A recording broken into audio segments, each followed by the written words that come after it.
Next up, we've got TB-9, which is a stage that gives you a fixed squad to play with. This is nice if let's say you want to experience more operators that you've never tried before, but of course you do need to try to understand their skills to best handle this stage. Let's first take a look at the enemies. So a lot of them are from the event of Code of Brawl, with some of them also from Chapter 9. Now, there are a few threats here. So Bulldozer, you've seen him in the earlier stage. This is the guy that can only be blocked by operators with 3 or more block, and he's got a high defense, but the resistance is lower. So it's best to use arts damage against him. Then you have the Grey Tail Leader as well. So low defense, low resistance, but he's got a shield. So this shield is pretty hard to break with physical damage. You can pretty much only break it with arts damage. And at the same time, he does have a pretty high attack as well. So we need to try to find some arts damage dealer that can actually take him out. And then there's the Flame Razor Leader. So low resistance, high defense, but oddly enough, he's an arts damage dealer.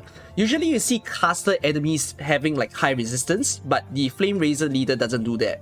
So he's able to deal arts damage and burn damage within his flamethrower duration.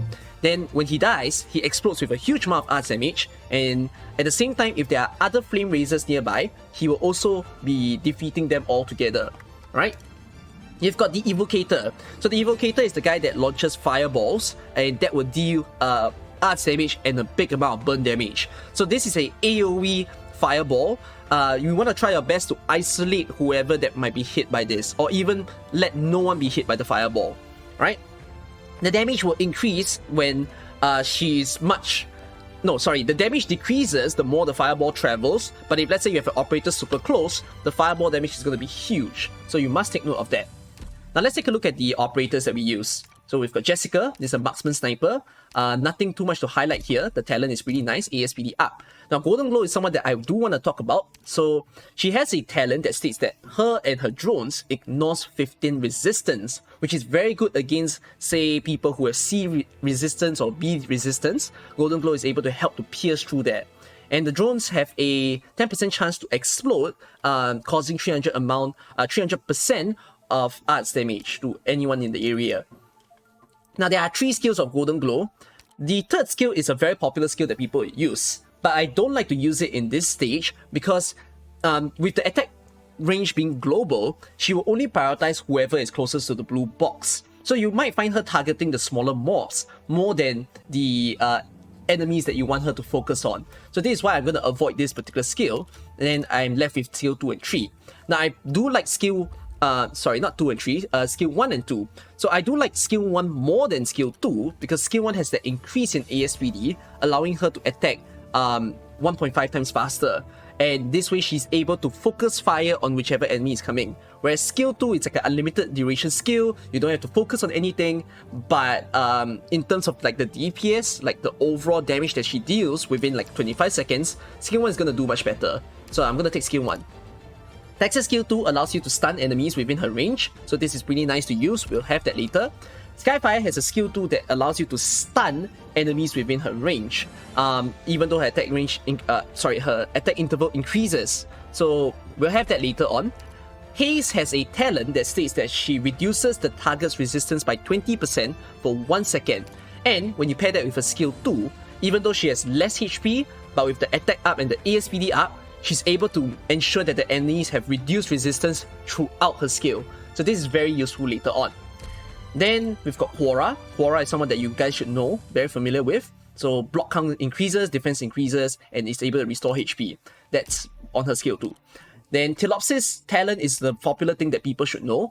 When you deploy her, the SP recovery of all the allies is increased by 0.3 per second. This is very helpful to get skills to come up much faster later on.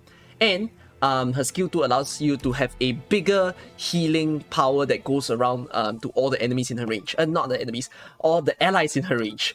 Asbestos has a skill where the attack interval increases, attack goes up, defense goes up, and everyone in the attack range is going to receive this AoE arts damage, which is beautiful. Alright? She has a talent that says resistance is increased, and she's able to restore 3 SP when hit by an enemy's arts attack. So this is pretty useful if let's say you know there's an enemy who's coming down, dealing arts damage onto her, and then you allow her skill to come up much faster, and then she, deals arts damage back to them. Which if you think about it, Asbestos is actually best to handle against the Dublin Flame Razor leader because he's got low resistance, he deals arts damage, and this allows Asbestos to charge her skill much faster. But sadly, we won't be using Asbestos against them in this stage. You might be able to come up with a strategy that involves that. Then we've got Project Raid. So Project Raid has 2 skills. In this case, for this stage, I would prefer to use skill 1. So skill 1 increases her attack and allows her to get physical and arts dodge, which is pretty helpful stuff. And the best part of all is her talent. So her talent states that she deals at least 30% attack damage every attack. So this is minimum damage. If let's say you have an enemy with super high resistance or super high defense, more so super high defense, Project Raid ignores this sort of defense. She's able to deal at least 30% damage onto the enemy, which is really good to use. So that's that for this squad. These are the skills that I use. Let me show you guys how I do it. Do take note, there is more than one solution that you can definitely find when you try this stage of TB-9. Alright? I'll start off by placing Texas. So Texas is going to sit right here.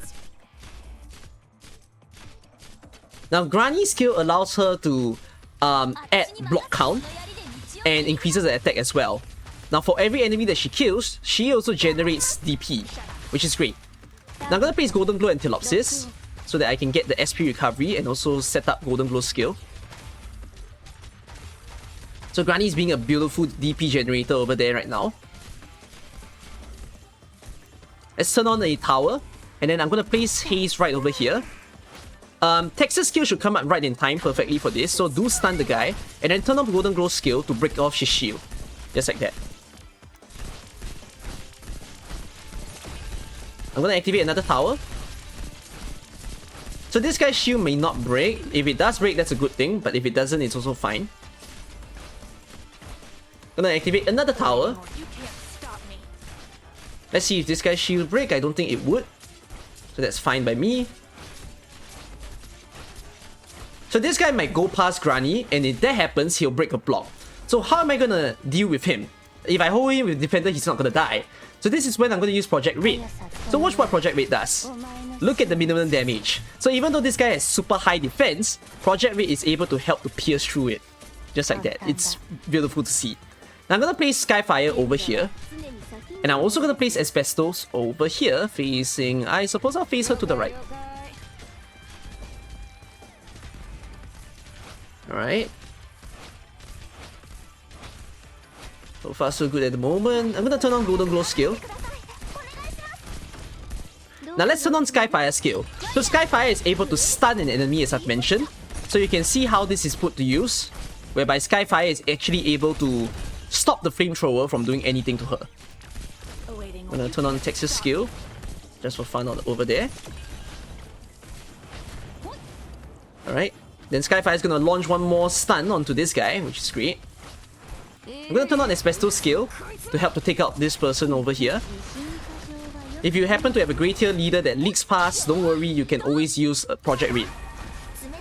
Turn on Pure Stream skill. Pure Stream allows you to speed heal your Granny. You can see it's pretty darn fast. You can help to add some damage here, so I'll do so by having Project Raid. Now remove Asbestos and remove Texas. You'll understand why in a bit. Now you can remove your Granny, not needed anymore, or at least let Granny just die on her own. Apparently you can't retreat her. So ensure that there's no one in the way of the fireball. These fireballs cannot hit range enemies, range allies, sorry. So you can just set up range units in order to deal with them.